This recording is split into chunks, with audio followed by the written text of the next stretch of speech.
ایک سفیر جناب عمر کو ملنے کے لیے آتا ہے، لوگوں سے دریافت کرتا ہے جی آپ کے بادشاہ کا محل کہاں ہے؟ تو لوگ ہنسنے لگ جاتے ہیں، کہتے ہیں جی ہمارے بادشاہ کا کوئی محل، وہ یا تو آپ کو مسجد نبوی میں اللہ کی عبادت کرتے ہوئے ملیں گے، یا پھر وہ بیت المال میں غریب لوگوں کی مدد کرتے ہوئے اور بیت المال کے مال کی حفاظت کرتے ہوئے ملیں گے۔ تو وہ دیکھنے کے لیے مسجد نبوی میں جاتا ہے، وہاں بھی موجود نہیں۔ پھر اس کے بعد وہ بیت المال میں جاتا ہے، وہاں بھی سیدنا عمر فاروق رضی اللہ تعالیٰ عنہ نہ ملے۔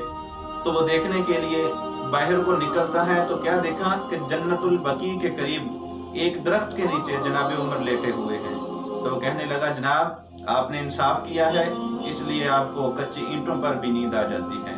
ہمارے بادشاہوں نے انصاف نہیں کیا، ان کو نرم تکیوں پر بھی نیند نہیں آتی۔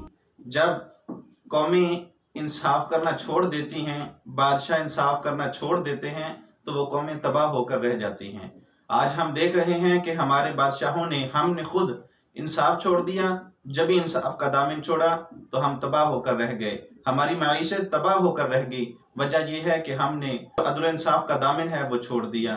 جب ایسا کریں گے تو حدیث مبارکہ کے مطابق پھر معیشت کو درست کرنے والی اور کوئی چیز آ نہیں سکتی، جب تک کہ ہم اللہ اور اللہ کے رسول کے فرمان کے مطابق زندگی گزارنا شروع نہ کر دیں۔